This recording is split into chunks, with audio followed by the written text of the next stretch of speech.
ये कहानी है एक काले साए की।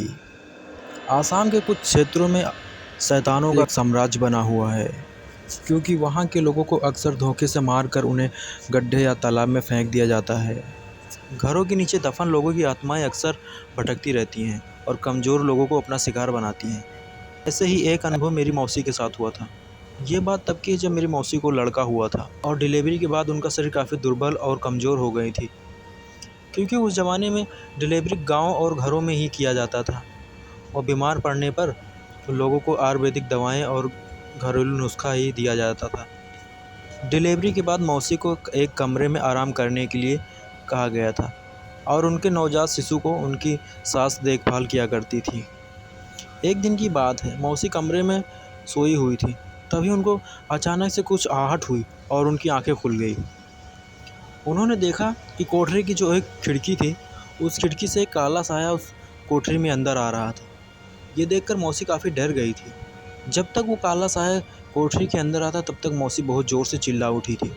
वो काला साया कोठरी के अंदर आकर मौसी का गला दबा रहा था, लेकिन उससे पहले कि मेरी मौसी ने एक ज़ोरदार चीख मार दी थी।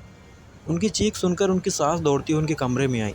जब उनकी सास कमरे में आई तभी वो काला साया उन हवाओं में गुम हो गया और उनकी सास ने जब मौसी से पूछा क्यों चिल्लाई, तो मौसी ने अपने साथ घटी सारी घटना अपनी सास को सुना दिया।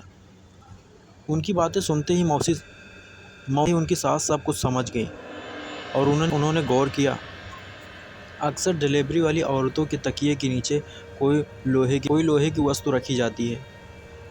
गांव के लोगों का मानना है कि कोई लोहे की वस्तु रखने से बुरी शक्तियां पास में नहीं आती हैं। फिर मेरी मौसी की सास ने झट से जाकर घर से हंसिया निकाला और लाके मौसी के तकिए के नीचे रख दिया और एक काले कपड़े में सरसों और उसका तेल मिला के उनके गले में टांग दिया और वही चीज़ एक काले कपड़े में लेकर सरसों का और उसका तेल उस बच्चे के गले में भी टांग दिया। इससे क्या होता है कि बुरी शक्तियाँ ना बच्चे के पास आएंगी ना उसकी माँ के पास आएंगी।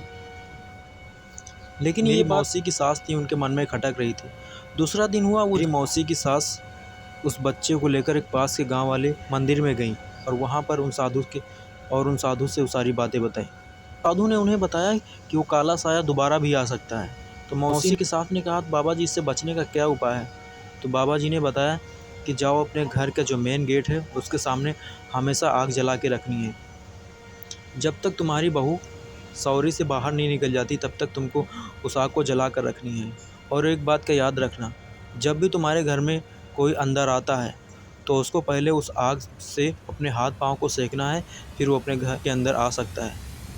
फिर मेरी मौसी की सास आकर जल्दी से अपने जो घर का मेन गेट था उसके सामने एक बड़े से आग जला दी और वो आग 7 दिन तक जलती रही, क्योंकि बच्चा पैदा होने के 7 दिन तक औरत को आराम करने के लिए कहा जाता है। उसके बाद से वो काला साया मेरी मौसी को नहीं मिला और सब कुछ नॉर्मल है। ये कहानी काफ़ी पुरानी है, लगभग इस कहानी को 20 साल हो चुके हैं और ये मेरी